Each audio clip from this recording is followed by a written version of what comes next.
Okay, एक vote आ गया हमारे पास।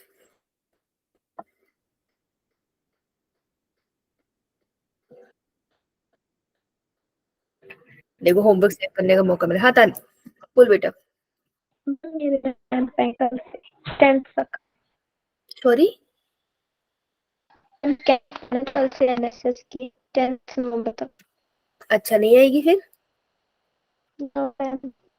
ओके बेटा ठीक है। हाँ रिया बोलो। 4 से 10। तुम्हारे भी कैंप है? मैम हमारे 8 से हैं। ठीक है बेटा, मेरे को बता देना जो भी जाएगा। चलो अभी तो मेरे को वो दे दो, वोट करो। मैम कर दिया। 41 स्टूडेंट्स है, एटलीस्ट 35 वोट कर दो, मैं बंद कर दूं। 25 आए हैं मेरे पास, 10 मोर।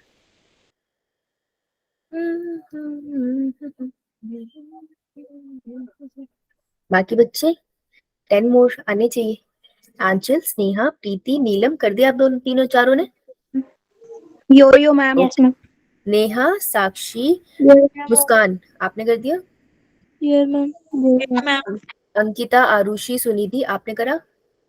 Yes yo ma'am. Yo ma'am. Ankita आपने नहीं करा? ओके। मैम कर प्रिया, दिया। प्रिया, आरुषि, वैशाली आपने करा? ओके। प्रिया, आरुषि, वैशाली, आशा, तान्या, नितिका आप तीनों ने करा? यो मैम। आशा आपने नहीं करा बेटा? नितिका? हाँ ईशा बोलो। पोल चल रहा है बेटा, जिन्होंने अभी ज्वाइन करा सपना पोल कर दो। नितिका, इशिता, मीनाक्षी आप तीनों ने करा? Yes ma'am. इशिता आपने नहीं करा? किंजल, मीनाक्षी, गुंजन? मीनाक्षी ने कर दिया। रितिका, प्राकृति, किंजल ने नहीं करा?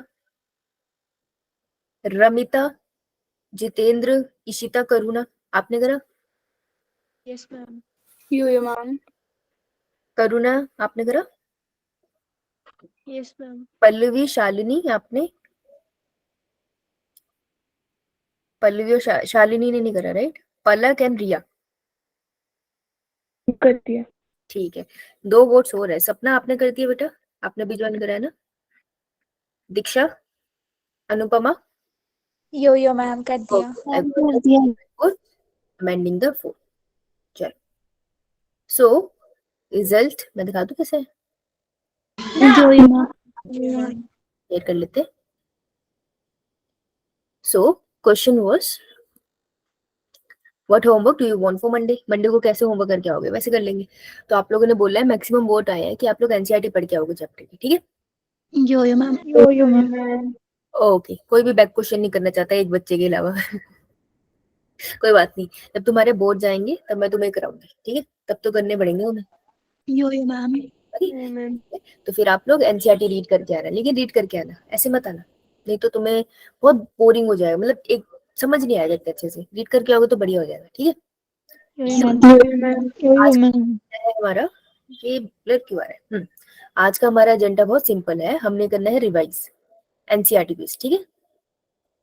तो पहले इसका टेस्ट भी हो चुका है, हम इसको एक बार पढ़ भी चुके हैं, हम इसको क्लास में भी प्रेजेंटेशन से रिवाइज कर चुके हैं, हम इसके पीवाईक्यूज भी लगा चुके हैं, है ना? आज हम इसको एनसीईआरटी से दोबारा एक बार रिवाइज कर रहे हैं, क्योंकि एनसीईआरटी से डायरेक्टली हमने रिवाइज नहीं करा, ठीक है? तो आज एनसीईआरटी रिवीजन करेंगे। तो कल जो आपने एनसीईआरटी से पढ़ा था वो हेल्पफुल था? अंडरलाइन कर लिया था सब? यो मैम। ठीक है, आज इसी को फॉलो करते हैं। चलो आओ। So microbe in household products, इस वाले चैप्टर में हम हाउस होल्ड प्रोडक्ट के अंदर पढ़ेंगे कि माइक्रोब कैसे हम लोग यूज करते हैं, लेट से चीज बनाने के लिए, या फिर हम लोग ड्रिंक्स बनाने के लिए, या फिर हम लोग कोई भी फूड आइटम है उसे बनाने के लिए, जैसे डोसा हो गया, इडली हो गया, कर्ड हो गया, राइट? ये पढ़ते हैं। माइक्रोब इन इंडस्ट्रियल प्रोडक्ट के अंदर हम बोलते हैं कि अल्कोहल बनाने में वो कैसे होता है ना? एक थी अल्कोहल विद डिस्टिलेशन कैसे बनता है, और एक विदाउट डिस्टिलेशन कैसे बनता है। फिर था माइक्रोब इन सीवेज ट्रीटमेंट, सीवेज ट्रीटमेंट से क्वेश्चन आने के सबसे ज्यादा चांसेस है ना? तो इसको तो बहुत अच्छे से करना है, राइट? इससे एक 4 नंबर का चांस है पेपर आने का बहुत ज्यादा, ठीक है?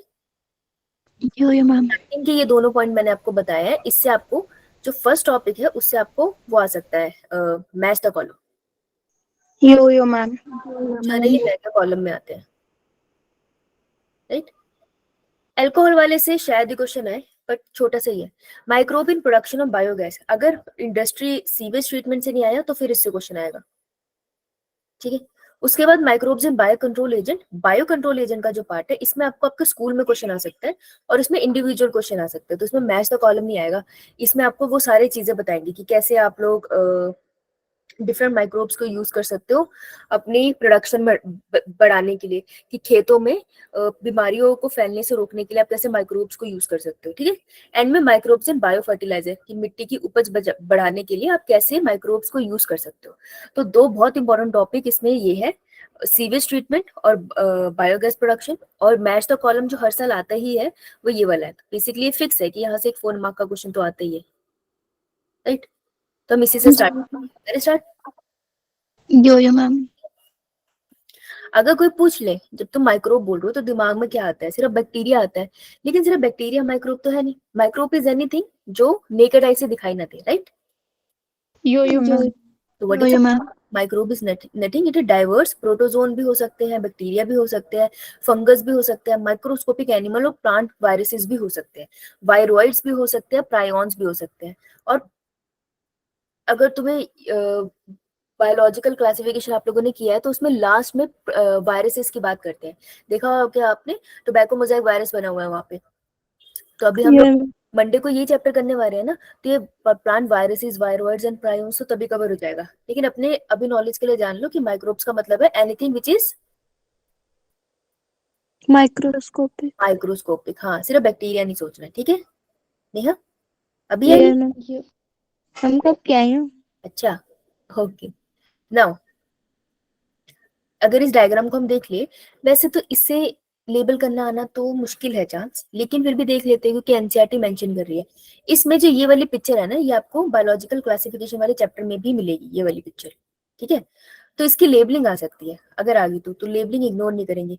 तो अगर आप देखो तो देखो फर्स्ट क्या लिखा है, बैक्टीरिया, रोड शेप बैक्टीरिया आपको दिखाई दे रहा है, रोड शेप के, इन्होंने नाम नहीं लिखा है, कोई भी बैक्टीरिया हो सकता है रोड शेप, राइट। ये वाला स्फेरिकल शेप का बैक्टीरिया है। और अगर आप नीचे जाओ तो ये रोड शेप बैक्टीरिया जिसके अंदर आपको फ्लैजिला दिखाई दे रहे हैं, राइट। सो इसमें लेबलिंग तो मेरे हिसाब से नहीं बनती। इधर देख लेते हैं, this is a bacteriophage. Bacteriophage का मतलब वायरसेस अफेक्ट बैक्टीरिया, वायरसेस जो सिर्फ बैक्टीरिया को अफेक्ट करते हैं, गुड, ठीक है। ये बैक्टीरियोफेज हो गया, राइट। उसके बाद आपको यहाँ पे टोबैको मोज़ेक वायरस दिखाई दे रहा है, this is tobacco mosaic virus, right, ठीक है जी। सो ये कुछ कुछ आपके पास वायरसेस के पिक्चर्स है। सो आई डोंट नो इससे क्वेश्चन आएगा, पर स्टिल एक बार लेबलिंग देखने में क्या हर्ज है, राइट। तो ये बैक्टीरियल कॉलोनी आपको पेट्री डिश में दिखा रहे हैं और ये फंगल कॉलोनी आपको पेट्री डिश में दिखा रहे हैं, तो कॉलोनीज आपको दिखा रही है, ठीक है। चलो आगे बढ़ते हैं, जहां से पेपर बनता है पास करते हैं उसको। अब जो माइक्रोब होते हैं ह्यूमन हेल्थ एंड डिजीज में आपने क्या पढ़ा माइक्रोब के बारे में, मदद करते हैं नुकसान करते हैं? नुकसान हम दोनों करते हैं। हम दोनों करते हैं।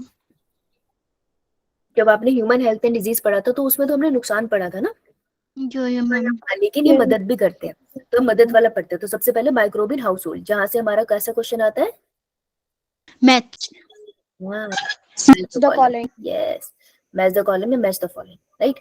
चलो इसको खत्म करते हैं। देखना जब भी टेस्ट होगा इसमें ये इससे रिलेटेड क्वेश्चन मिल जाता है। तो ये क्या कह रहे हैं, a common example is the production of curd from milk. तो मिल्क से कर्ड की प्रोडक्शन होती है और इस प्रोडक्शन के लिए जो माइक्रोब यूज होता है that is lactobacillus, lactobacillus, yes. और इसी को हम बुलाते हैं lactic acid bacteria, LAB, right. तो ये क्या करता है, मिल्क को ब्रेक कर देता है पूरा या पार्शियली, बोल बोल, पार्शियली, रुक क्यों गई, सही तो बोल रही थी। और उससे कर्ड बनाता है, और कर्ड किस में रिच होता है, विटामिन, विटामिन B12। हाँ, B12 स्टमक में पैथोजेंस को भी मारता है, न्यूट्रिशन वैल्यू इसकी बढ़ जाती है, राइट। तो ये बात इन्होंने यहाँ पे आपको बताई है, ठीक है। नीचे आते हैं, अगर आप लैब की बात करोगे तो लैब के बारे में बहुत सारे पॉइंट्स यहाँ पे दे रखे हैं इन्होंने, कि कैसे वो मिल्क प्रोटीन को कोएगुलेट करता है और फिर उसको क्या कहता है, पार्शियली ब्रेक डाउन कर देता है, इसलिए मिल्क को वो कर्ड में कन्वर्ट करता है जिसमें विटामिन B12 होता है। और ये बहुत इंपॉर्टेंट रोल प्ले करता है डिजीज कॉजिंग माइक्रोब का। कैसे, जो कर्ड हमारे स्टमक में जाता है तो वहां पे कोई भी खाने के साथ तुमने पैथोजन ले लिया, तो तुम मोमोज खा रहे हो उसके साथ पैथोजन पेट में चला गया, तो ये उसको फाइट कर देगा, ठीक है, मदद करता है, आपकी इम्यूनिटी बढ़ाता है, राइट। उसके अलावा अगर आप देखते हो जो डॉ होता है, इडली और डोसा बनाने के लिए, या कभी घर पे आपने वो देखा हो, मैदा होता है, मैदे को गूंद के थोड़ी देर रखते हैं, फिर वो थोड़ा सा फूलता है, आटे को भी गूंद के थोड़ी देर रख देते हैं ना, फिर थोड़ी देर के बाद वो फूलता है, फिर उससे रोटी बनती है, नोटिस किए? फर्मेंटेशन कर देता है बैक्टीरिया। फर्मेंटेशन का मतलब क्या है? ऑक्सीजन की प्रेजेंस में या एब्सेंस में? मैम एब्सेंस में। एब्सेंस ऑफ ऑक्सीजन में बेसिकली जो खाना तुमने दिया, जैसे आटा है ना, तो आटे को तोड़ना अपने कंजप्शन के लिए जब बैक्टीरिया ऐसा करता है in the absence of oxygen, उसको फर्मेंटेशन कहते हैं। या आप पढ़ोगे, जब हम प्लांट वाला चैप्टर पढ़ेंगे ना, रेस्पिरेशन इन प्लांट, वहां पे आप फर्मेंटेशन को डिटेल में पढ़ोगे, ठीक है? जो मैम। अब बहुत पहले क्वेश्चन आता था कि कोई डो ऐसे राइज क्यों करता है, ब्रेड ऐसे मोटू क्यों हो जाती है? क्योंकि जब फर्मेंटेशन होती है तो as a by product carbon dioxide gas निकलती है, तो वो डो को हमेशा मोटू कर देती है, ठीक जो मैम। है?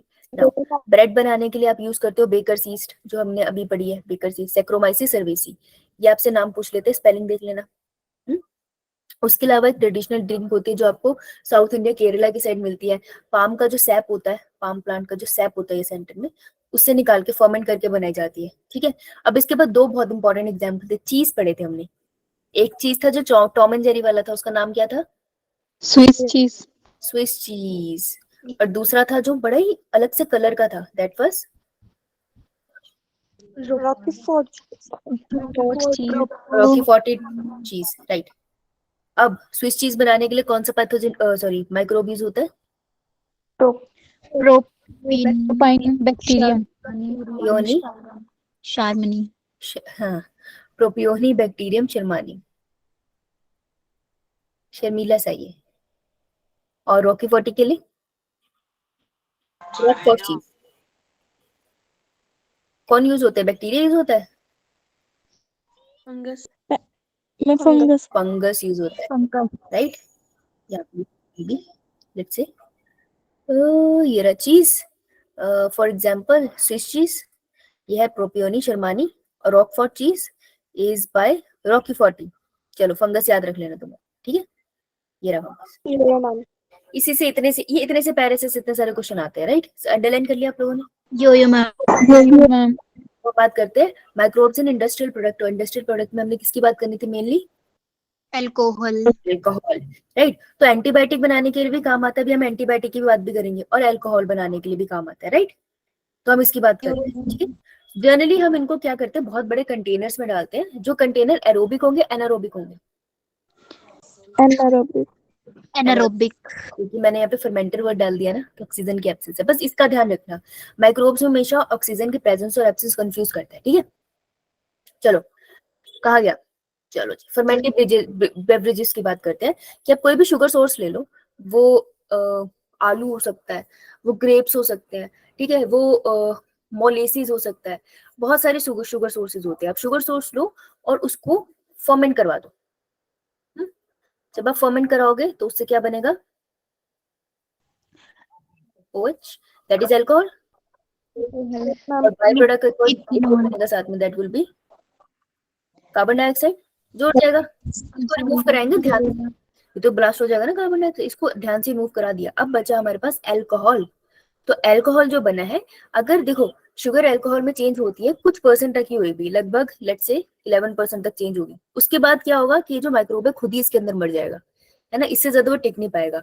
तो जो पहली अल्कोहल बनी है विदाउट एनी डिस्टिलेशन, वो कौन सी होती है?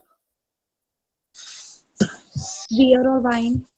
Wine and beer. हाँ, this is wine and beer, right? और ये फर्मेंटेशन कर कौन रहा है? Anaerobic bacteria. नाम? मैम हाँ बेटा। मैम एक 11th की बुक में था कि जो यीस्ट होता है वो 30% अल्कोहल में उसकी डेथ होती है। बेटा बहुत सारे उसमें रेफरेंसेस में अलग अलग लिखा होगा ना, तो कह नहीं सकते हैं। अगर आप एग्जैक्ट डेटा पे जाओगे तो उस हिसाब से तो बहुत सारे लॉ ऊपर नीचे है, पर हम यहाँ पे इतना ही याद रखते हैं ना, तो इसलिए यहाँ पे ये स्टैंडर्ड वैल्यू लेकर चलते हैं। ओके ओके, जो मैम। अरे समझ आया तुझे? मैम। ओके, कहाँ थी मैं, भूल गई। कौन सा बैक्टीरिया कौन सा बैक्टीरिया? Bacteria bacteria saccharomyces सर्वेसी। तो यार इसका अलग अलग नाम है, एक तो हम इसको बुला रहे थे, एक तो मैंने इसको बोल दिया ब्रूअर्स यीस्ट क्योंकि अब ये ब्रू कर रहा है, और एक और नाम देते हैं हम इसको, क्या नाम था अभी पीछे पड़ा था,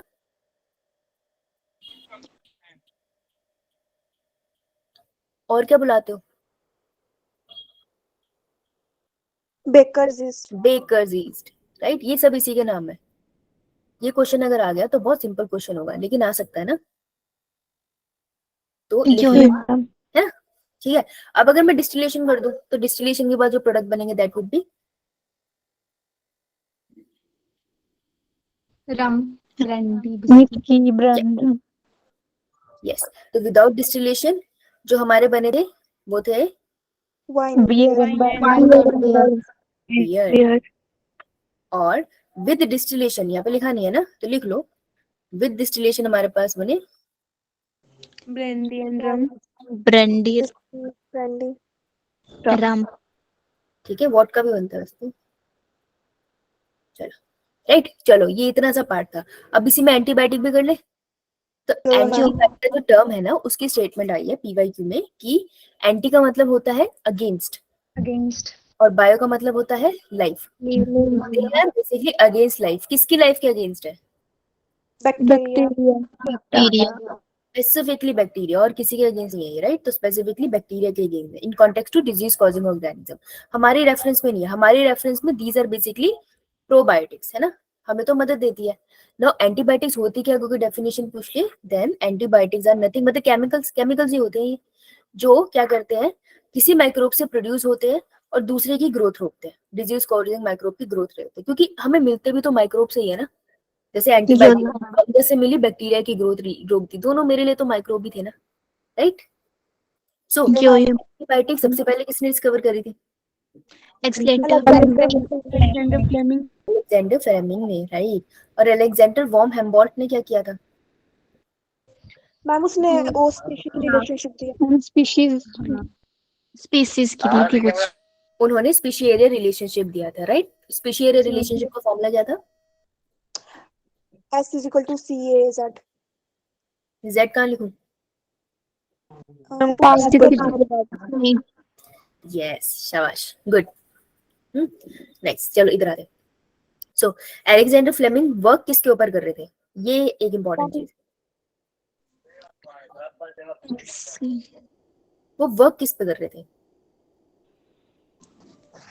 मैम बैक्टीरिया पे कर रहे हैं। कौन सा? स्टेफिलोकोकाई। बैक्टीरिया। स्टेफाइलोकोकाई, ठीक है, स्टेफाइलो था, राइट। लेकिन स्टेफाइलोकोकाई की कॉलोनी के आसपास उनको किस फंगाई की कॉलोनी उगती हुई दिखाई दी?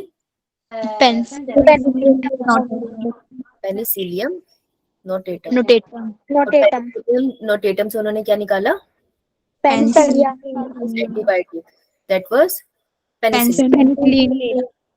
ये तो निकाला था, लेकिन अब हम एंटीबायोटिक कहाँ से यूज करते हैं, किस फंजाई से?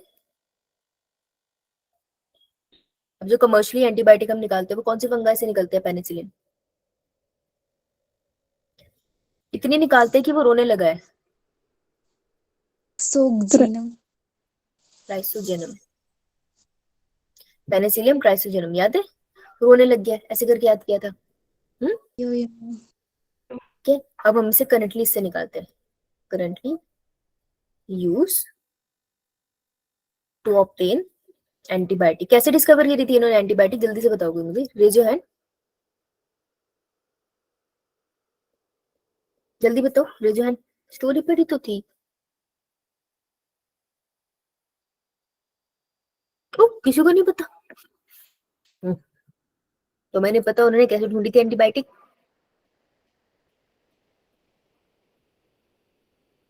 एक भी बच्चे को नहीं पता?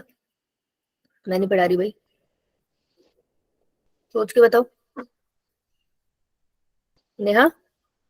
मैम वो स्टेफिलोकोकाई बैक्टीरिया पे काम कर रहे थे उसकी कॉलोनी पे, और उन्होंने देखा कि जब पेंसिलियम नोटेटम उसके आसपास ग्रो कर रही है तो वो स्टेफिलोकोकाई बैक्टीरिया है वो वर्क नहीं कर पा रहा है, वो अपनी मतलब ग्रो नहीं कर पा रहा है, तो उन्हें उस टाइम पे पेंसिलिन का आइडिया आया था जो उन्होंने ऑब्जर्व किया, ये उन्होंने ऑब्जर्व किया कि ये जहां जहां पर बैक्टीरियल कॉलोनी एब्सेंट है वहां वहां पर एक फंगस उग गया है।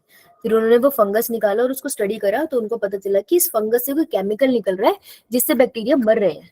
तो उस केमिकल को वो, क्योंकि पेनिसिलियम नोटेटम फंगाई था, उसी से उन्होंने केमिकल का नाम पेनिसिलियन रख दिया। और उन्होंने बोला कि ये भाई एक एंटीबायोटिक है जो क्या करती है, बेसिकली ग्रो नहीं करने देती है बैक्टीरिया को। Right, good. बोल क्यों नहीं रही थी फिर? पेनिसिलियम नोटेटम, ये रहा। ठीक है, लेकिन एंटीबायोटिक फुल पोटेंशियल किन दो साइंटिस्ट ने पता लगाई थी? अर्नस्ट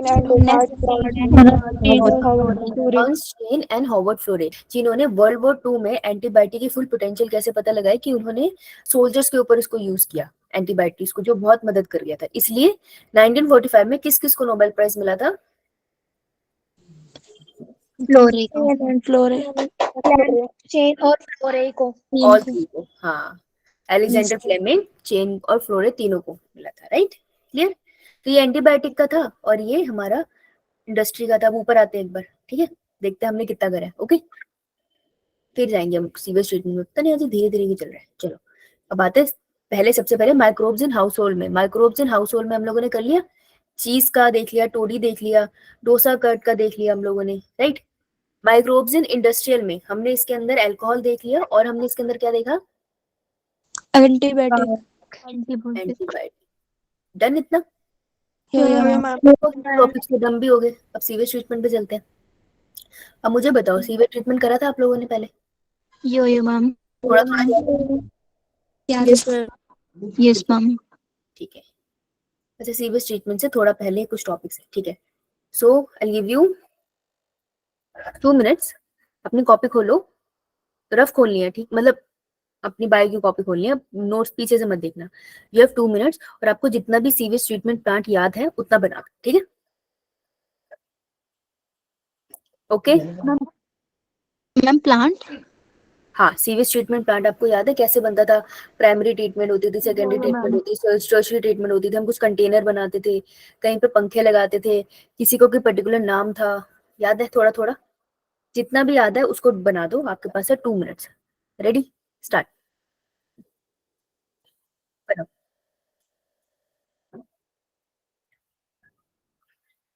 करना क्या है, हमने ड्रॉ करना है क्या?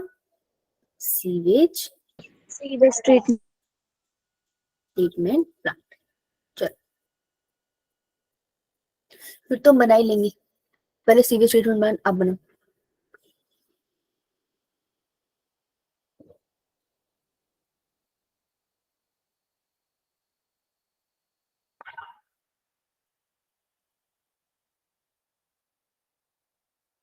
कितना याद है?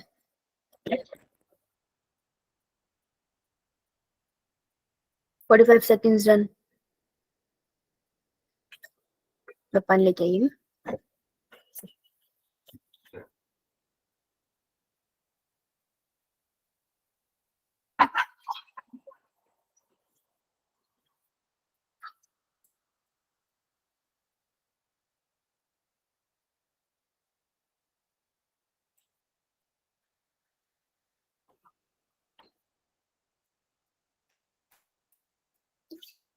45 सेकेंड्स लेफ्ट। थोड़ा थोड़ा याद आ रहा है? एक्टिवेटेड स्लज कहाँ पर लेबल करोगे? फ्लॉक्स कहाँ पर लेबल करोगे? Anaerobic sludge digester, aeration tank,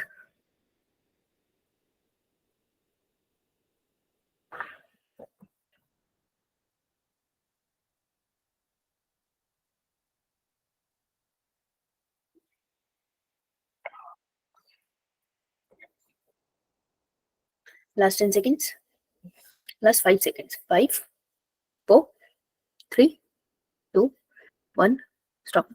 चलो आजो। डन, बनाया सबने? Yes ma'am. ठीक है, हाथ खड़े करो जिन जिन्होंने बनाया।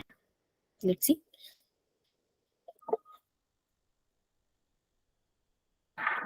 ओके, आरुषि गाल्टा, मोहित, मनीषा, दीक्षा, बस 3 बच्चों ने बनाया, और किसी ने बिल्कुल नहीं बनाया?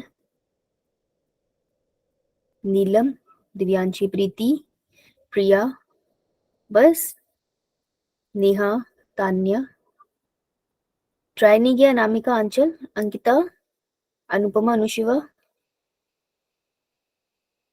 भैया विशाल, तिनिका ट्राई नहीं किया, क्यों भाई? इशिता, जगदीश, करुणा, किंजल, किंजल ट्राई क्यों नहीं करती? ट्राई करना तो बनता है। चलो हाथ नीचे करो, आ जाओ आ जाओ आ जाओ, आ जाओ। ओके नीलम, ओके देखो, अब यहाँ पर एक चीज है जो ह्यूमन हेल्थ एंड डिजीज से कंबाइन होके आ सकती है, ठीक है दीक्षा? ठीक है, ओके दीक्षा। देखो, antibiotic have greatly improve our capacity to treat deadly diseases like plague, whooping cough, diphtheria, leprosy. इसमें से प्लेग और डिप्थेरिया हम लोगों ने डिस्कस करा ह्यूमन हेल्थ एंड डिजीज पे। यो मैम। तो कौन? हाँ मनीषा, हम डिप्थीरिया की क्या कोशिश होते हैं? ये तो तू बता, तुमसे पूछने वाली हूँ मैं, डिस्कस किया था हमने। मैं अचानक भूल गया। हैं? क्या? अभी अभी भूल गया। अभी अभी भूल गया, वेरी गुड, बहुत बढ़िया। प्लेग, वूपिंग कफ जैसे खाली खांसी होती है, रात को उठते बहुत ज्यादा खांसी होने लग जाती है, डिप्थेरिया, गलघोटा भी कहते हैं इसको, मतलब मैंने हिंदी वर्ड तो खैर सुना नहीं, लेप्रोसी जिसको आपने सुना होगा, कोढ़ पड़ गया, कुष्ठ रोग या कोढ़ कहते हैं इसको नॉर्मल लैंग्वेज में। ये दोनों तो आपने सुने होंगे शायद, काली खांसी और कुष्ठ रोग, बाकी में भी ना सुना हो आप लोगों ने, ठीक है? सो मैं ये पूछने वाली थी कि कौन सा बच्चा जो कल मुझे इसका बताएगा, किसका? मैम क्या बताना है इसका? ये सारी डिजीज का कौन बच्चा मुझे कल एक्सप्लेन करेगा? हाँ भी मनीषा, भूल गए तो पढ़ के नहीं आएगी है? अंकिता, अंकिता कुमारी, लिख दे यहाँ पे आपके लिए।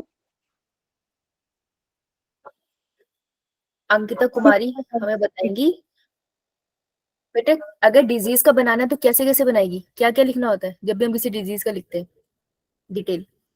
किससे पूछा आपने? अंकिता कैसे लिखते हैं, अंकिता पता है? एक तुम बताओ भी कैसे लिखते हैं, हेल्प करो उसको। मैम पैथोजन कॉजल और टोटम इन्वेंशन। पहले तो पैथोजन लिखते हैं, हाँ, पॉजिटिव एजेंट कौन है जिसने ये बीमारी मोड करी ऑफ है, ट्रांसमिशन। मोड ऑफ ट्रांसमिशन, फिर उसके बाद मोड ऑफ ट्रांसमिशन, सिम्टम्स फिर हम ठीक है, और अगर उसका सिम्टम्स, कोल्स तो हम उसको मेंशन कर देते हैं। इसका ट्रीटमेंट, राइट, और इंक्यूबेशन टाइम। वो तो किसी किसी में आता है, किसी किसी में नहीं आता। अंकिता स्कूल चल रहे हैं आपके? Yes ma'am. ठीक है, तो अंकिता लिख कर आएगी दो, दैट इज, एक तो लिख के आएगी अंकिता प्लेग, और दूसरा अंकिता लिख के आएगी लेप्रोसी, ठीक है? Yes ma'am. हाँ भी मोहित, मनीषा, समझ गई ना क्या लिख के आना तुमने? Yes ma'am. Ma'am leprosy. Leprosy हो गया, वूपिंग कफ, ठीक है? तो कल ये दोनों पढ़ाएंगे मैं, ओके? अच्छे से लिख के आना, ढंग से पढ़ाना भाई, पूरी क्लास तुम पे डिपेंडेंट है, ओके बच्चों? तुम याद रखना कि तुमने पूछना है। देखो, अब आते हैं chemical, enzyme and other bioactive agent, very important, 4 mark का क्वेश्चन यहाँ पे बनता है, तुम्हारे स्कूल में भी बनता है। शॉर्ट क्वेश्चन आते हैं ना तुम्हें, कितने मार्क्स के आते हैं? 1 मार्क के, 2 मार्क्स 20 मार्क्स के। के भी आते हैं। हाँ, तो 1 मार्क के जो क्वेश्चन है वो यहाँ से आ सकते हैं बहुत आराम से। इस वाले पैराग्राफ से तो मैच द कॉलम आएंगे, मैच द फॉलोइंग, ठीक है? कैसे? Microbes are also used for commercial and industrial production of certain chemicals, तो केमिकल्स बनाने के काम आता है, जैसे ऑर्गेनिक एसिड्स बनाने के काम आता है, अल्कोहल बनाने के काम आता है, एंजाइम्स बनाने के काम आता है। तीनों के एग्जांपल एक्सप्लेन करता है, ठीक है? एग्जांपल्स ऑफ एसिड, अगर वो बात करें ऑर्गेनिक एसिड्स की, तो ऑर्गेनिक एसिड्स बनाने के कौन कौन काम आता है, ये बहुत इंपॉर्टेंट है। इसका हम लोगों ने नोट्स में तो डब्बा बना रखा है, राइट? याद है तुम्हें? तो डब्बे से ही करना, एनसीईआरटी पढ़ रहे हैं इसलिए मैं यहाँ एक बार दिखा रही हूँ। एस्पेरिजिलस निगर जो कि एक फंगस है, इससे बनता है सिट्रिक एसिड। हमने कैसे याद किया था? नींबू से, कि नींबू के ऊपर नींबू तो से, नींबू जब खराब होता है तो उसके ऊपर फंगस लग जाती है, जैसे तो हमने ऐसे याद किया ऊपर फंगस लग गया तो इसने सिट्रिक एसिड बना दिया, याद करने का तरीका था ये, है ना। एसिटोबैक्टर, एसिटोबैक्टर एसिटी, तो एसिटोबैक्टर एसिटी नाम से हमें याद पता है कि ये एसिटिक एसिड है, एसिटी एसिडी वर्ड आ रहा है ना, दिस इज अ बैक्टीरिया, याद रखना फंगस कौन बैक्टीरिया कौन। क्लोस्ट्रीडियम बोटैलिकम, क्लोस्ट्रीडियम बोटैलिकम से हमें बी से पता चल जाता है it is a bacteria which is butyric acid. हाँ, और लैक्टोबैसिलस तो हमें ऐसे हाथों पे लिखा हुआ है हमारे, ब्यूटारिक एसिड, ये लैक्टिक एसिड, राइट। तो ये बहुत बहुत बहुत important, 1 2 3 4 दी मोस्ट इंपॉर्टेंट है ये। अगर आप एफएसटी भी देखने जाओगे ना, अगर ये चैप्टर आएगा तो इसमें से चांसेस बहुत ज्यादा है क्वेश्चन आने के, ठीक है जी। Next, yeast is Saccharomyces cerevisiae, commercial production करता है इथेनॉल की। तो देखो ऊपर उसने क्या बात करी थी, ये यही इसी पैराग्राफ को आपको एक्सप्लेन कर रहा है कि ऑर्गेनिक एसिड बनाने के काम आते हैं माइक्रोब, वो उसने एक्सप्लेन कर दिया कि कैसे एस्पेरिजिलस निगर आपको सिट्रिक एसिड बना रहा है। अभी अल्कोहल एक्सप्लेन कर रहा है, जो मैं ऊपर एक्सप्लेन कर चुकी हूँ, ये फिर एक्सप्लेन कर रहा है कि अल्कोहल बनाने के लिए हमें कौन काम आता है, Saccharomyces cerevisiae. Saccharomyces cerevisiae, yes, for the production of ethanol. Ethanol is OL, na? OL means alcohol. Right, good. Lipases, अभी और किसकी बात कर रहे हैं, enzymes. Now they are talking about the enzymes. क्या माइक्रोब से ऐसे एंजाइम्स निकालो जो हम अपनी जिंदगी में यूज करते हैं। तो सबसे पहले ये बात कर रहे हैं, नंबर 1 हियर इज लाइपेसेस, ठीक है। Lipases are the enzyme which are used in detergent formulation and help in removing oily stains and the laundry. Oil जो है वो लिपिड है, oil is lipid, बायोमोलिक्यूल में हम पढ़ेंगे, है ना। तो ऑयल को हटाने के लिए लिपिड से लाइपेसेस, एसिस है एंजाइम जो ऑयल को हटाता है। तो अगर तेल गिर गया तुम्हारे ऊपर, है, तुम चीजें गिरा देते हो, तो ऐसे किससे धोना है उसको, ऐसे डिटर्जेंट जिसमें लाइपेसेस हो, और जनरली लाइपेसेस होता है। तो जिसमें बहुत अच्छे से तेल का निशान हट रहा होगा उसमें लाइपेस कॉन्सेंट्रेशन ज्यादा होगी, ठीक है। और दूसरा एंजाइम में बात कर रहे हैं जो हम जूस लेकर आते हैं मार्केट से, डब्बे वाला, क्लियर होता है ना, क्यों, क्योंकि उसमें जो प्रोटीन होता है उसको कौन तोड़ देता है, pectinases and proteinases, right, pectinase, yes yes, right. हाँ जी Divya. Next is streptokinase produce by bacteria streptococcus. ये स्ट्रेप्टोकोकस है, वो स्टेफाइलोकोकस था। Streptococcus is different, staphylococcus is different. Staphylococcus कहाँ किसने यूज किया था और क्या डिस्कवर किया था, अलेक्जेंडर फ्लेमिंग ने किया था पेंसिलिन डिस्कवर करना। वो स्टेफाइलो था, ये स्टेप्टो है, बस यहाँ गलती हो जाएगी, ध्यान रखना इसका, और ये बहुत सीवियर गलती हो जाएगी। तो स्ट्रेप्टोकोकस से निकलता है स्ट्रेप्टोकाइनेज, और वो क्या किस तरीके के लिए यूज होता है, एज ए क्लॉट बस्टर। जैसे ब्लड वेसल में कहीं कहीं क्लॉट बस्टर हो गया, ठीक है, क्लॉट्स बन गई, तो ब्लड वेसल्स में अगर क्लॉट्स बन जाएंगे तो उसको पिघलाना भी तो पड़ेगा, नहीं तो ब्लड ट्रांसपोर्ट रुक सकता है, और उसकी वजह से क्या हो सकता है, मायोकार्डियल इंफ्रैक्शन। इसी को हम क्या बुलाते हैं, हार्ट अटैक। इसको हम हार्ट अटैक के लिए साइंटिफिक वर्ड यूज कर लेते हैं, मायोकार्डियल इंफार्क्शन। वैसे इसने लिखा ना leading to heart attack, basically आप जब 11th पढ़ोगे तो आप देखोगे मायोकार्डियल इंफार्क्शन को ही हम हार्ट अटैक कहते हैं, क्योंकि हार्ट को जब ऑक्सीजन नहीं मिलेगी ना, क्योंकि ब्लड उस तक नहीं पहुंचा जो उसके सेल्स को चाहिए था, तो वो पंपिंग करना बंद कर देगा, तो अटैक हो जाएगा और वो स्टॉप कर जाएगा, राइट। इसलिए सडन, तो डॉक्टर क्या करेंगे, जैसे डिटेक्ट कर लेंगे कि यार इसके ब्लड में ना कहीं की क्लॉट है, तो उसको क्या दे देंगे, स्ट्रेप्टोकाइनेज, स्ट्रेप्टोकाइनेज देंगे तो क्लॉट्स अपने आप ही पिघल जाएंगे, right. Now there is one more, ये बहुत इंपॉर्टेंट था जो अभी हमने ऊपर करे। Now there is one more, that is another bioactive agent जो लिविंग ऑर्गेनिज्म पे यूज किया जाता है, that is cyclosporin A. Cyclosporin A बहुत इंपॉर्टेंट है, जो किस लिए काम करता था, इट suppress इम्यूनोसप्रेसेंट, यानी किसी में ऑर्गन ट्रांसप्लांट हुए, किसी से मैंने किडनी ली है, तो मैं पूरी जिंदगी इम्यूनोसप्रेसेंट खाऊंगी ताकि मेरा इम्यून सिस्टम ना पहचान पाए कि मेरे पास एक किडनी किसी और की है। तो कौन सा इम्यून सेल्स है जो पहचानते हैं कि किडनी किसी और की है, कौन सा इम्यून रिस्पॉन्सिबल होता है, सेल मेडिएटेड या फिर yes, cell mediated, very good. Cyclosporin A हमें कहाँ से मिलता है, trichoderma polysporum, which is basically a fungus। तो याद रखना बैक्टीरिया कहाँ, फंगस कहाँ। Last is statin. Statin is nothing, जो बेसिकली आपको यीस्ट से मिला है, मोनस्कस पिप्यूरियस। ये क्या करता है, ये ब्लड कोलेस्ट्रॉल लेवल को लोअर कर देता है, राइट। तो ये कैसे लो है, आपको पूरा मैकेनिज्म नहीं जाना, आपको ये याद रखना है, कॉम्पिटिटिव इनिबिशन करता है। कैसे कि कोई मान लो ये डिफरेंट स्टेप्स है, डिफरेंट स्टेप करके कोलेस्ट्रॉल बनता है, ठीक है। तो ये एंजाइम है जिसने जाके वर्क करना है और कोलेस्ट्रॉल बनाना है। तो स्टैटिन क्या कर देता है, इस एंजाइम के काम को रोक देता है, स्टैटिन आ गया यहाँ पे, ठीक है। कॉम्पिटिटिवली इनहिबिट करते हैं, सबस्ट्रेट के साथ जाके स्टैटिन लग गया, तो एंजाइम वर्क नहीं कर पाया, इस वजह से कोलेस्ट्रॉल बन नहीं पाएगा, राइट। यो मैम। ठीक है, मैं नाम छोड़ो, नाम रहने दो, जरूरत नहीं पड़ेगी। तो कॉम्पिटिटिव इनहिबिशन करता है, राइट। एक बार रिवाइज कर ले इसको, यो मैम। बहुत सारा हो गया ये, लेकिन इस पेज में ये बहुत इंपॉर्टेंट पैराग्राफ है, एक बार रिवाइज कर। तो सबसे पहले हम लोगों ने बोला कि जो माइक्रोब है हम 3 तरीके से यूज कर सकते हैं। सबसे पहला ऑर्गेनिक, ऑर्गेनिक एसिड बनाने के लिए, दूसरा अल्कोहल। और तीसरा एंजाइम। एंजाइम्स बनाने के लिए। एंजाइम्स की तरह भी हम माइक्रोब से एंजाइम लेके उनको यूज कर सकते हैं। ऑर्गेनिक एसिड में एस्पेरेजिलस निगर से क्या बनाते हैं? Citric acid. एस्पेरेजिलस निगर है क्या? मैम क्या बोल रहे हो? एस्पेरेजिलस निगर है क्या? फंगस। फंगस है, वेरी गुड, राइट। उसके बाद हम लोग बेटा माइक बंद कर ले, बोलने का टाइम होगा तब बोल लेना।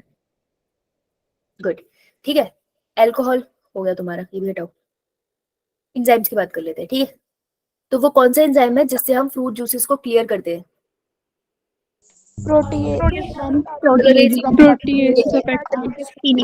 Raise your hand.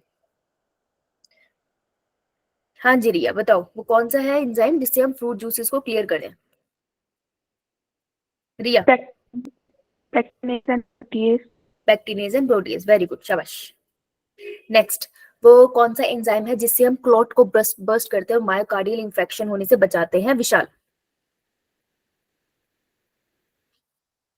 मैम क्या पूछा आपने? वो कौन सा एंजाइम है जिससे हम क्लॉट बस्टर की तरह यूज करते हैं? स्ट्रेप्टोकाइनेज। विशाल ने बोला ये। Yes ma'am. स्ट्रेप्टोकाइनेज किससे मिलता है बेटा? मैम बैक्टीरिया से, streptococci streptococcus, yes, okay. Next is हाथी जगले। दीक्षा, वो कौन सा एंजाइम है जो ब्लड में कोलेस्ट्रॉल लेवल को डिक्रीज करता है? नहीं, निजू बिना देखे बताना। अच्छा, मनीषा। Ma'am statin. स्टैटिन, और वो कैसे डिक्रीज करता है, क्या एक्शन करता है वो? मैम वो इनहिबिट करता है, कौन सा? बल्कि वो कैसे इनहिबिट करता है? एंजाइम में इंड्यूसर की तरह काम करके। Competitive inhibition is the word, okay. क्योंकि Yes, बायोमोलिक्यूल से कंपेयर होकर एंजाइम वाले पार्ट से आएगा। और ये कहाँ से मिलता है स्टैटिन?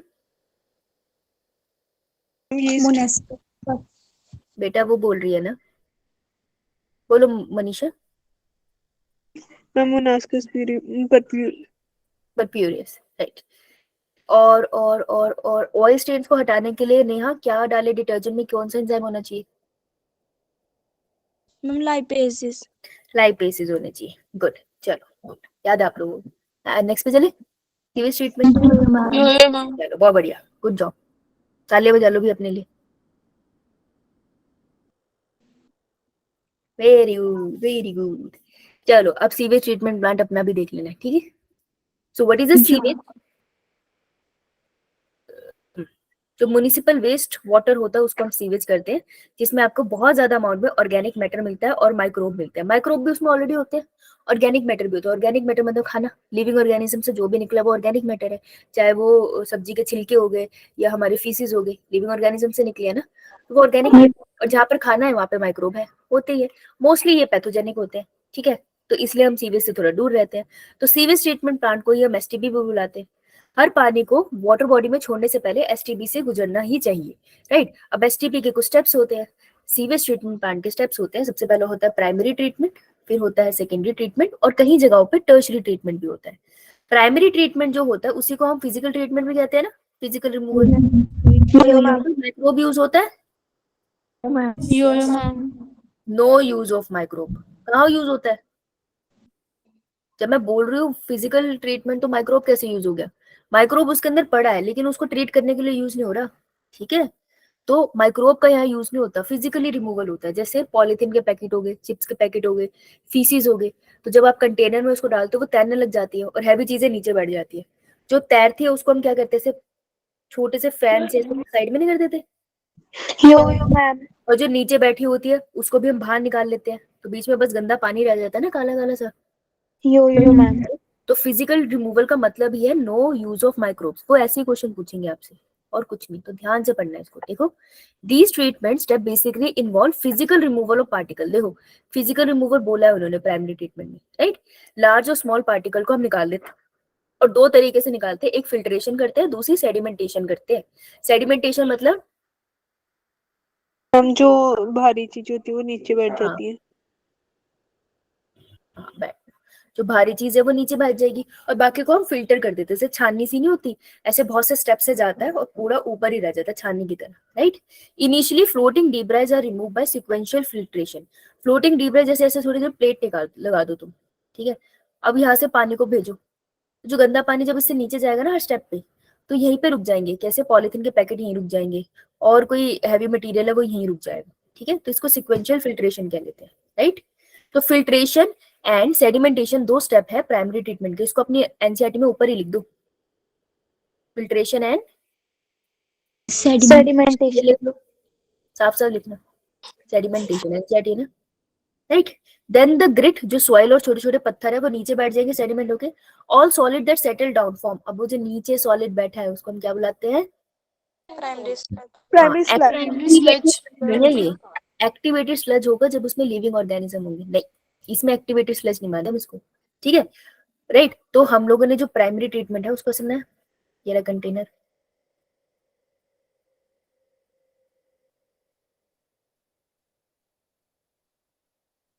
अब जो नीचे बैठ गया दैट इज, प्राइमरी स्लज। इसको हम बाहर निकाल लेंगे। जो ऊपर तैर तैर के निकल गया वो निकल गया। अब ये जो बीच में बचा इस पानी को क्या बुलाते हैं? इफ्लुएंट है, एग्जिट वाला फ्लूइड, वेरी गुड, ठीक है। इफ्लुएंट है from the primary search enter into the secondary treatment. अब सेकेंडरी ट्रीटमेंट में वो एंटर करेगा, ठीक है। सेकेंडरी ट्रीटमेंट का कंटेनर अलग, राइट। तो सेकेंडरी कंटेनर बना लेते हैं। अब यहाँ पर माइक्रोब काम करेंगे, माइक्रोब यहाँ काम करेंगे। तो देखो, सेकेंडरी ट्रीटमेंट में डिफरेंट डिफरेंट कंटेनर है। तो the primary effluent is pass into large aeration tank, तो जिसमें ये एंटर करा है उसको हम क्या बुलाते हैं? Aeration tank. एरिएशन टैंक का मतलब वहां पे ऑक्सीजन होगा, इवन हम पंखा भी लगाएंगे ताकि ऑक्सीजन अच्छे से डिसॉल्व हो। Where it is constantly agitated, घुमाते रहते से, ऐसे चम्मच डाल के घुमाते ना तुम, नींबू पानी बनाते हो। Air is pumped in, right. तो this is an aerobic condition, लिख दो वहां पे O2 present. Now this allow vigorous growth of aerobic bacteria. तो अगर ऑक्सीजन है तो बैक्टीरिया भी तो एरोबिक होंगे ना, राइट। तो बहुत सारे माइक्रोब ग्रो करते हैं, सिर्फ बैक्टीरिया नहीं होते ना, वो फंगस भी होते हैं। तो फिर उससे क्या बन जाते हैं? बहुत सारे फ्लॉक्स। फ्लॉक्स क्या होते हैं? आपको ये क्वेश्चन आ सकता है, वाइवा में भी पूछ सकते हैं। मास होता है वो बैक्टीरिया का फंगस के फिलामेंट के साथ। अभी हम बायोलॉजिकल क्लासिफिकेशन करेंगे तो और अच्छे से हाइफी समझ आएगा। अभी के लिए हमें इतना पता है कि बैक्टीरिया और फंगस ऐसे मैश लाइक नेटवर्क बना देते हैं, इसको हम फ्लॉक्स कहते हैं। इसमें बैक्टीरिया भी है और फंगा भी है, वेरी गुड, ठीक है। While growing these microbe consume, अभी क्या करते हैं? पानी में से जितना ज्यादा ऑर्गेनिक मैटर है उसको ले लेते हैं। याद रखना, ऑर्गेनिक मैटर ले रहे हैं, ऑर्गेनिक से इनऑर्गेनिक चेंज हो जाता है और पता नहीं चलता, क्वेश्चन याद रह जाएगा। तो जब बैक्टीरिया खाना खाता है उसको ऑक्सीजन चाहिए, एरोबिक बैक्टीरिया को। बायोकेमिकल ऑक्सीजन डिमांड उस मटेरियल की बढ़ेगी, बायोकेमिकल ऑक्सीजन डिमांड, ऑक्सीजन चाहिए बैक्टीरिया को। जैसे जैसे जैसे जैसे खाना खत्म हो जाएगा, ऑर्गेनिक मैटर खत्म होता जाएगा, तो ऑक्सीजन की डिमांड भी कम होती जाएगी। इसलिए लिखा है this significantly reduces the BOD of the effluent. अब इसने बीओडी की डेफिनेशन लिखी है जिससे पूरा क्वेश्चन बन सकता है, लिख लो इसे, ये बहुत बहुत बहुत इंपॉर्टेंट है। BOD refer to the amount of oxygen जो सारे ऑर्गेनिक मैटर को खाने के लिए पानी के अंदर एक बैक्टीरिया को चाहिए, ठीक है। तो 1 लीटर पानी में जितना भी ऑर्गेनिक मैटर है उसको खाने के लिए बैक्टीरिया को कितना ऑक्सीजन चाहिए, उसे बायोकेमिकल ऑक्सीजन डिमांड कहते हैं। बायोलॉजिकल ऑक्सीजन डिमांड का मतलब है कि एक बैक्टीरिया को कितना ऑक्सीजन चाहिए, ठीक है। बायोकेमिकल बड़ी टर्म है थोड़ी, ओके। कब तक हम इस में रखेंगे? जब तक बीओडी बहुत रिड्यूस ना हो जाए। तो इसी के साथ हमें ये याद रहती है कि BOD increase means water is polluted और क्लीन, polluted, पॉल्यूटेड, एक ये वर्ड और लिख दो हाइपन BOD डिक्रीज, तो water is Less polluted. Less polluted, less polluted, polluted थोड़ा तो अभी भी है लेकिन ठीक है जी। हाँ, तो BOD की मदद से हमें पता चलता है पानी साफ हुआ या नहीं, देखने में थोड़ी पता चल जाता है, पानी थोड़ा गंदा ही रहता है वो, ठीक है। नाउ यही लाइन इन्होंने यहाँ लिखी है, इससे क्वेश्चन आया हुआ, the greater the BOD of waste water more is it polluting potential, ज्यादा पॉल्यूटेड है, ठीक है। जैसे ही जब पॉल्यूशन इसका लेवल कम हो जाता है तब हम क्या करते हैं, नेक्स्ट टैंक में भेज देते हैं। नेक्स्ट टैंक का नाम क्या है? अब जो anaerobic, अब ये जो फ्लॉक्स है, क्या इन फ्लॉक्स की तुमको जरूरत है? no no ma'am, ma'am. No, इनको ma'am. मारना है, इनको मारने के लिए पहले इनको सेटल करना पड़ेगा ना। जो ये मैम। yes ma'am, अगर तुम्हें मुझे जो ये मैम। पीटना है तो तुम इधर उधर भागते रहोगे तो मैं तुम्हें पीट कैसे पाऊंगी? पहले मैं तुमको बिठाऊंगी सीट पे, ये बोल के क्या मैं तुम्हें कहानी सुना रही हूँ, फिर मैं तुम्हें पीटूंगी ना, सही है ना? जो ये मैम। Exactly right. हंसने की क्या बात है, इसी को पीटेंगे सबसे पहले, हंसती रहती है, ये देखो। तो ये ना दो टैंक देख के लोग कंफ्यूज हो जाते हैं कि टर्शरी ट्रीटमेंट है, सेकेंडरी ट्रीटमेंट ही चल रही है यार। तो पहले वाले टैंक को अपा क्या बुलाते हैं? प्राइमरी। primary tank, अब उसको प्राइमरी टैंक कहते हैं, एनारोबिक टैंक बोल लो। सेकंड वाले को क्या बुलाते हैं? aeration tank, Variation tank. Third वाले को? Secondary sludge. अबे सेकेंडरी टैंक हो गया, सेटलिंग टैंक, सेटलिंग टैंक बेटा। और यहाँ पे जो ग्रिट इकट्ठा हुआ था उसके क्या बुला रहे थे? Primary sludge. Primary sludge. थोड़ा ऐसा डायग्राम बना था आप लोगों को, ठीक है। चलो अब यहाँ से इफ्लुएंट को डालो और यहाँ पे फ्लॉक्स तैर रहे हैं, उनको हम सेटल करने का टाइम देंगे तो उनको छोड़ देंगे वैसे ही, ठीक है।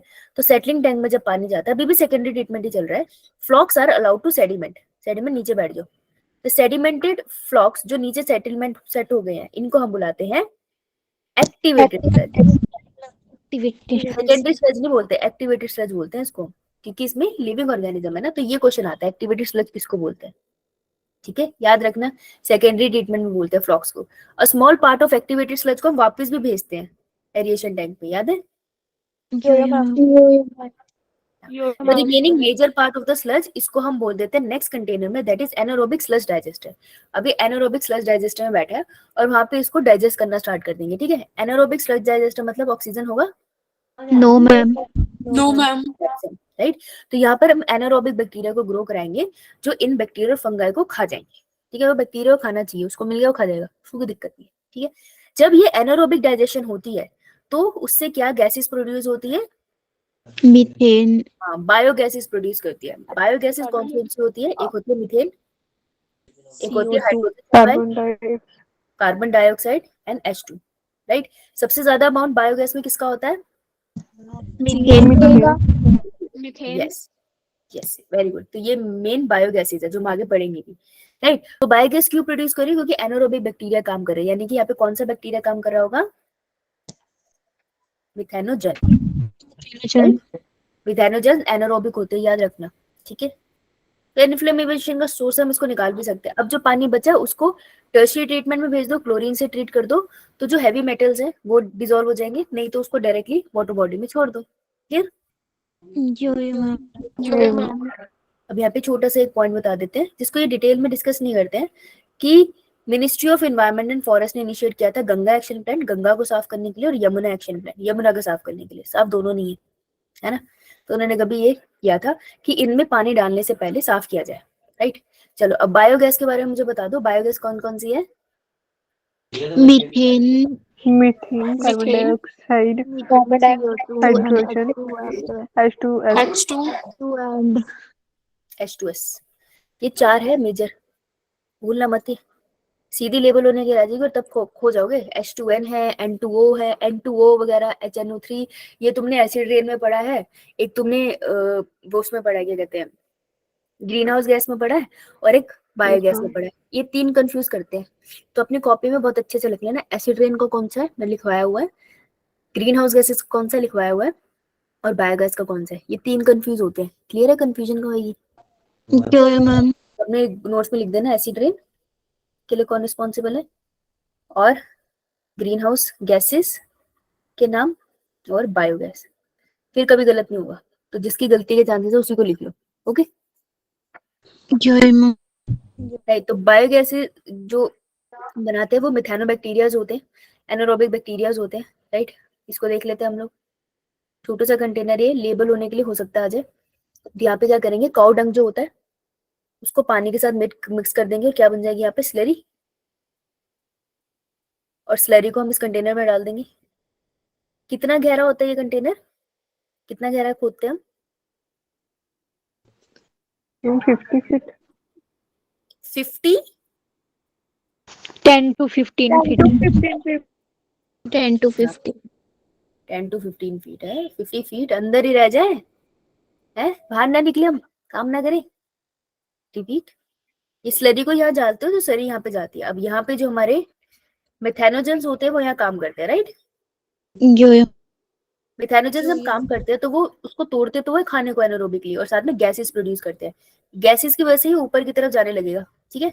और ये सारी गैसेस इकट्ठा होकर इस कंटेनर में आ जाएगी। अब यहाँ पे ये छोटा सा एक तरह से ओपनिंग का आप समझ लो, जैसे हम इसको ओपन करेंगे तो ये गैस प्रोवाइड कर देगा। जनरली घरों में यूज कर लेते हैं। फिर जो वेस्ट मटेरियल बनेगा उसको हम यहाँ से निकाल देंगे, राइट। और इसको हम किसके लिए यूज कर लेते हैं, सराज को as a Fertilizer. Exactly. Biogas की प्रोडक्शन और उसके मेंटेनेंस इंडिया में 2 ऑर्गेनाइजेशन मेंटेन करती है। क्या नाम है उनका full form? Indian agriculture research institute. Yes, Indian agriculture research institute, khadi and village industries commission, ये दोनों मेंटेन करती है। ये नीट में फुल फॉर्म आ चुकी है। ओके चलो, microbes in bio control agent, इसकी बात कर ले। Control refer to the use of biological method for controlling plant diseases and pests। तो इसमें थोड़ी कंफ्यूजन होती है, इसलिए इसकी डेफिनेशन को ध्यान से सुनना। देखो, बायो कंट्रोल एजेंट का मतलब क्या है, किसको कंट्रोल करना चाहते हो। बेसिकली आप जो बीमारी हो रही है ना उनको होने से बचाना चाहते हो, तो आप माइक्रोब्स को यूज करो। और किससे बचो, to stop diseases in plants, ठीक है। जनरली प्लांट से रिलेटेड इसको पढ़ते हैं, ठीक है। बड़ी स्पेक्ट्रम में भी हो सकता है, लेकिन जनरली हम खेतों के रिस्पेक्ट में इसको पढ़ते हैं, ठीक है। तो उसको कहते हैं bio control agent. Bio fertiliser क्या होता है, 2 टर्म में कंफ्यूजन रहता है। तो बायो फर्टिलाइजर क्या होगा, माइक्रोब्स, जो प्लांट की ग्रोथ के लिए microbe use microbe to improve soil fertility, ठीक है। सॉइल में बहुत ज्यादा न्यूट्रिएंट ऐड कर रहा है वो, नाइट्रोजन फिक्सेशन करके नाइट्रोजन ऐड कर रहा है, बायो फर्टिलाइजर्स है वो, ठीक है। समझ आया?